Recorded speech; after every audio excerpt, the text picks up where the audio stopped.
Welcome to the Subjective Professor podcast, where we reject coercion and hypocrisy. This is episode 65. And we're going to talk about election debates in America, and we're going to talk about the BRICS Bank and how it is going to push back against dollar privilege.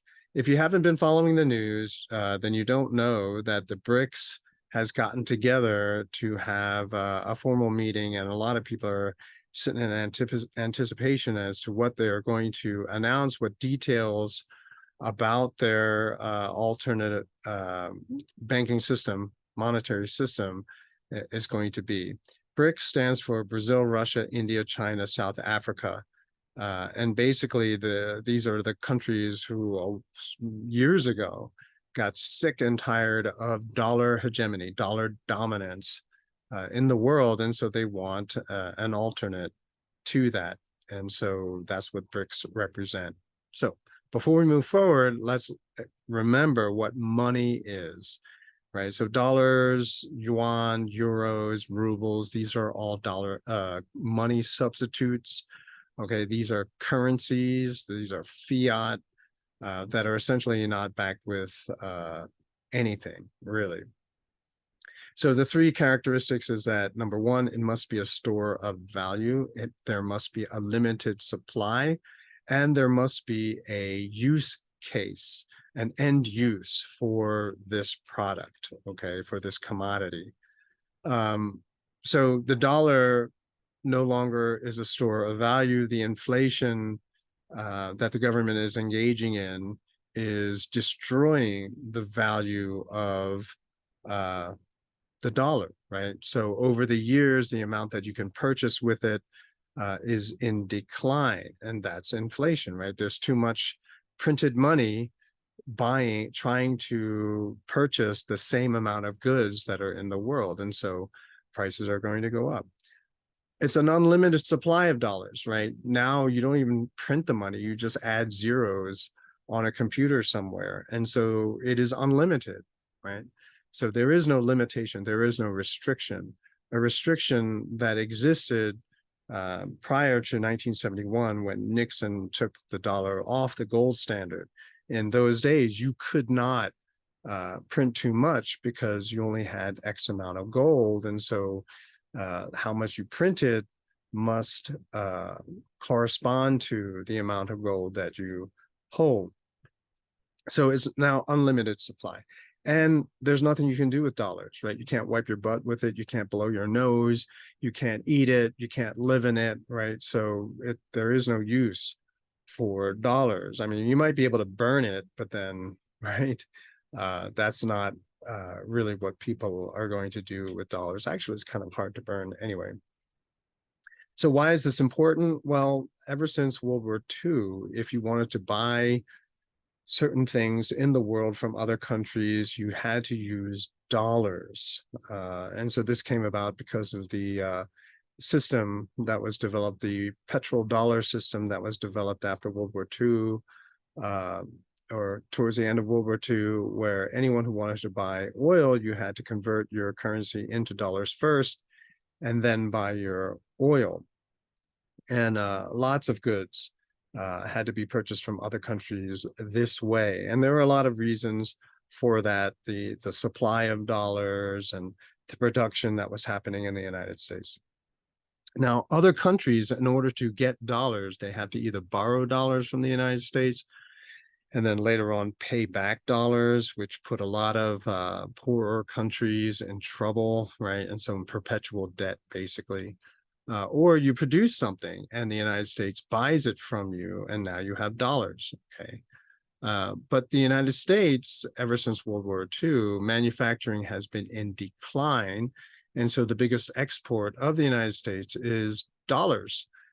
So no one works in the United States, well, that's an exaggeration, but far fewer people work in the United States today as in the time of World War II. So therefore, most people do not work in the United States, yet they're getting dollars. Who's producing all of this stuff? The clothing, the technological goods, the computers, right? The games, all this stuff. Who's making all this stuff?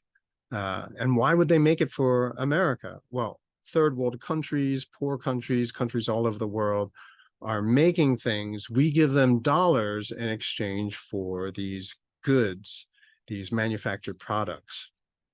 Someone once asked me, a student, they said, well, this is great. We just have to keep printing dollars. But look at it the other way, right? You are the country that produced all this stuff. You worked so hard. What do you get in exchange? You get paper. What are you going to do with that paper? There's nothing you can do with that paper, you see? And so the United States is basically riding on dollar privilege. And this privilege is being abused by the United States, right? And how do they abuse it? Well, they strong arm, they bully other countries into doing what the United States wants them to do. And if they don't, they get sanctioned, right? So the United States cuts off the supply of dollars to that country and essentially starves the country, right? So sanctions hurt a lot, but obviously they figure out ways around it, but nevertheless, it's a great hardship. You saw this when Russia invaded the Ukraine. One of the things that the United States did was kick them out of the SWIFT system.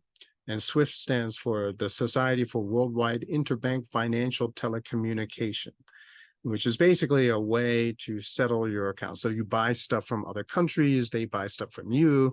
At the end of the day, you settle, right? So who owes the other country more, then you just transfer funds, basically that's what it is. So the United States has weaponized it. People don't like how they're being bullied, and so they want an alternate currency. So to get away, you have the BRICS system and other countries, including Saudi Arabia, Turkey, a lot of countries that basically are even somewhat aligned to the United States are trying to get into the BRICS system because they don't like the dollar system where the United States, where Americans do nothing except maybe loot and wait for a government check in exchange for goods from other countries, right? And so you can see how this would be very, very upsetting to poor people in other countries, especially when we enjoy a much, much higher standard of living here in the United States, right? And so basically the entire world is angry at the United States for forcing them to work while they do nothing, except, like I said, do drugs or basically don't work.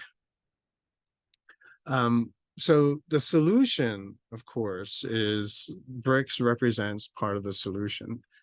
We need competing currency systems, and the BRICS would be one. Now, a lot of people will say no one can do that. And I would say that there are a lot of different interpretations of what's going on and the significance of BRICS. And one person you might want to listen to get a more detailed understanding of reserve currency of the dollar is Rafi Farber, Rafifarber, Rafi Farber. He goes into it and he explains that just shifting over to another currency is not going to solve this banking crisis that we're looking at, but it has to go back to gold and silver. So that's more on that there.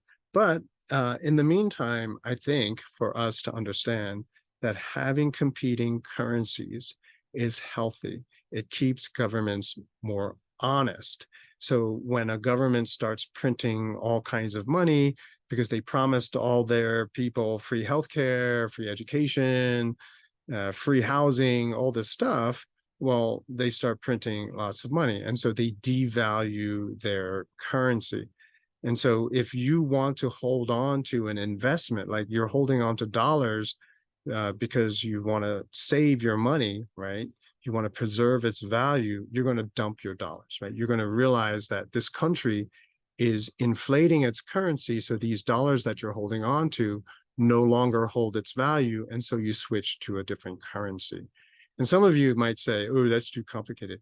There are many places in Africa where there are 5 different currencies in use by the average person, okay? And they understand the exchange rates. They understand that so much about money. And that's because they live in a situation where their own currency is not stable, but they want to be able to preserve wealth. Okay. And so that's something that we have to understand, is that it's coming, right? Dollar supremacy is ending, it's coming to a close.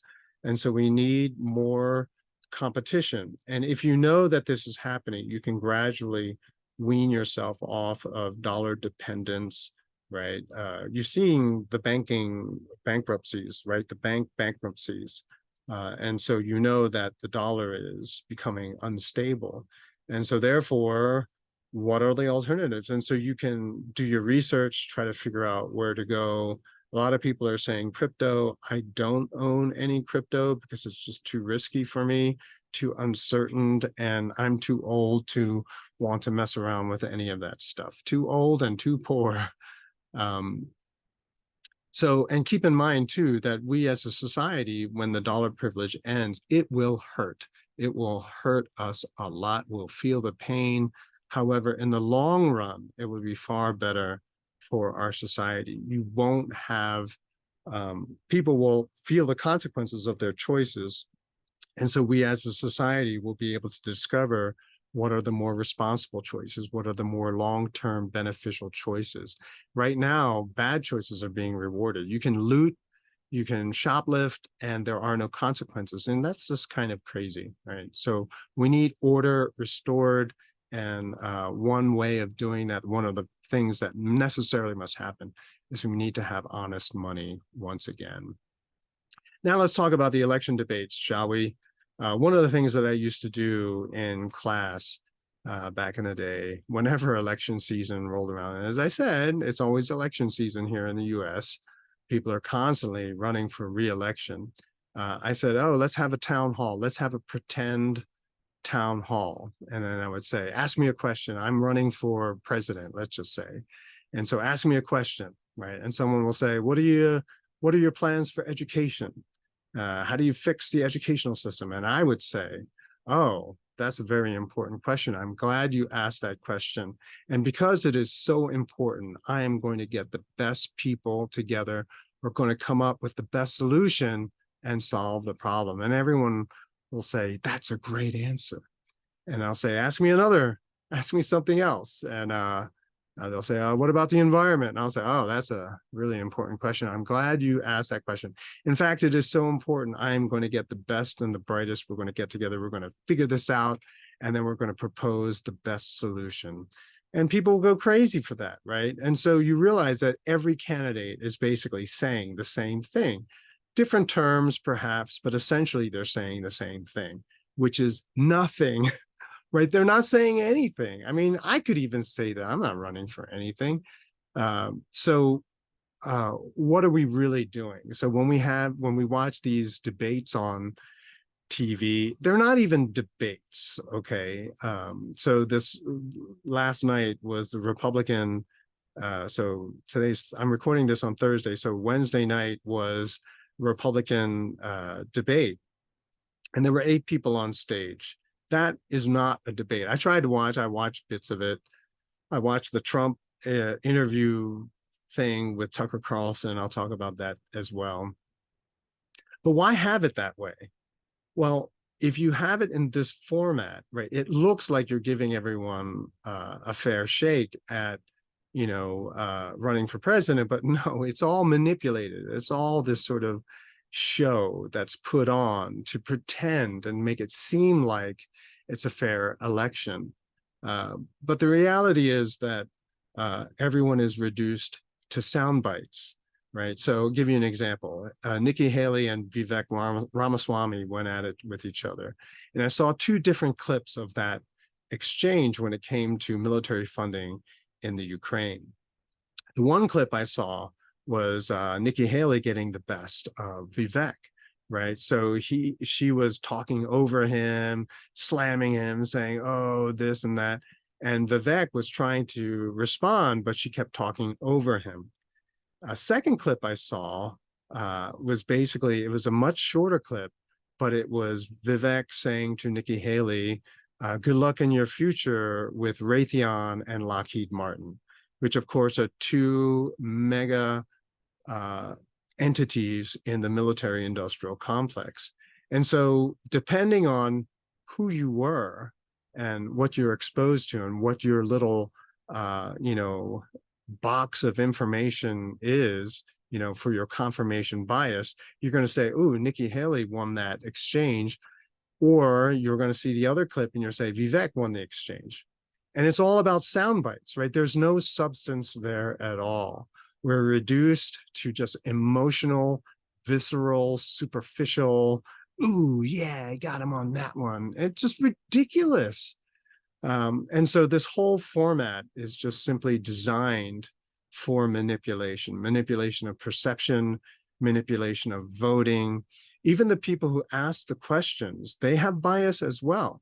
I mean, if they were serious interviewers, there would be, serious questions, they would be totally different and they'd be asked in a different kind of way. Like I would say, explain the source of the economic problem today, right? That would be, so it totally changes the entire nature of the answer, and you would not be able to do those soundbite type responses as that we're seeing. So they show up on the stage, but all they're thinking is, what do I need to say for my soundbite for my commercial that I'm going to put on TV? That's pretty much all people are really thinking. And plus the debate prep.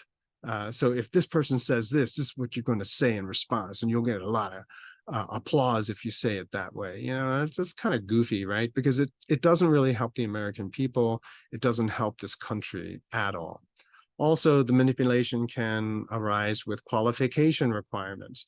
Larry Elder, as I said before, he's the guy that I would probably vote for if he made it on stage. He was disqualified arbitrarily, right? Because they don't want him on the stage.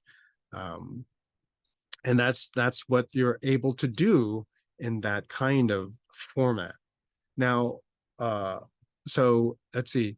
And also all of the people on stage, what they're doing is they're catering to what people were socialized to believe as the right answer. And so then it's not even that they believe what they're saying. They're saying the things that they know that certain people, their constituents, many other people have been socialized or programmed or brainwashed to believe is the right answer. And that's what they're catering to. All the stuff that they were socialized to believe in through their educational system, their wonderful public school education, or TikTok, right? So that's just kind of, it's not really a debate.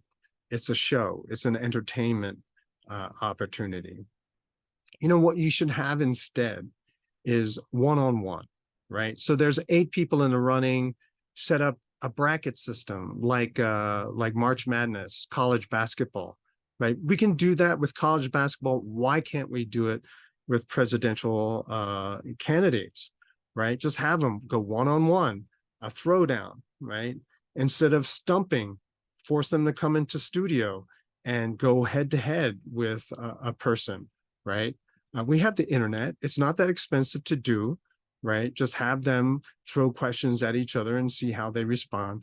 Or you can have someone else ask a question to explain what it is that they're saying. What are the implications? What are the consequences of the policy? Where's the funding going to come from, right?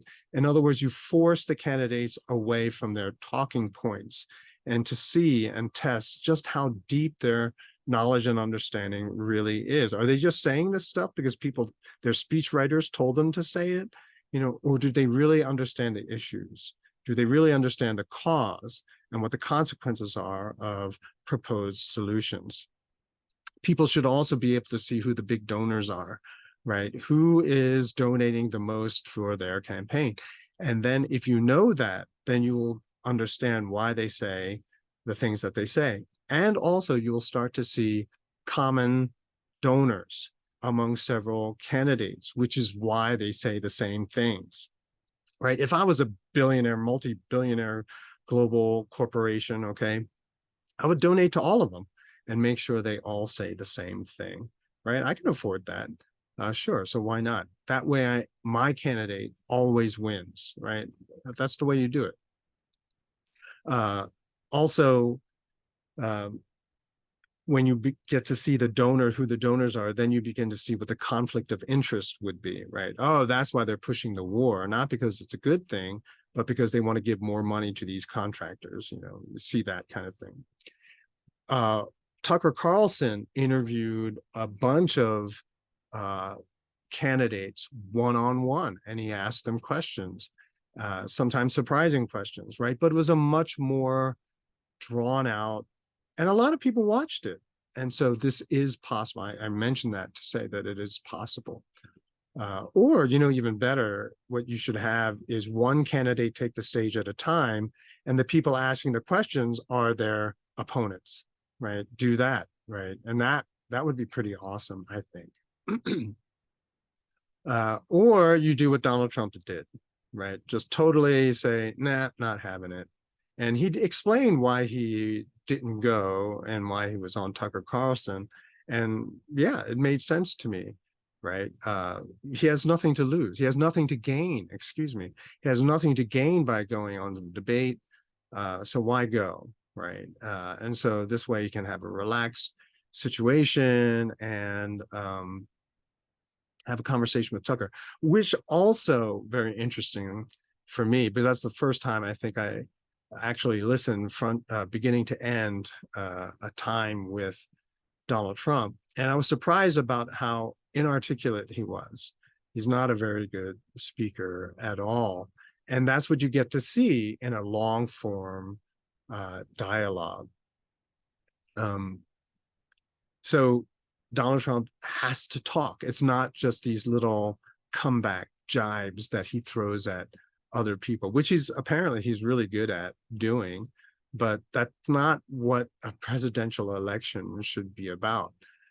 We have the internet. We can have make each person go on Joe Rogan, right? How great would that be? I'm sure Joe Rogan would not mind at all. Why not go onto other format where they're getting the same question? So you can put each one in a sound booth and you say, here's the question, answer it.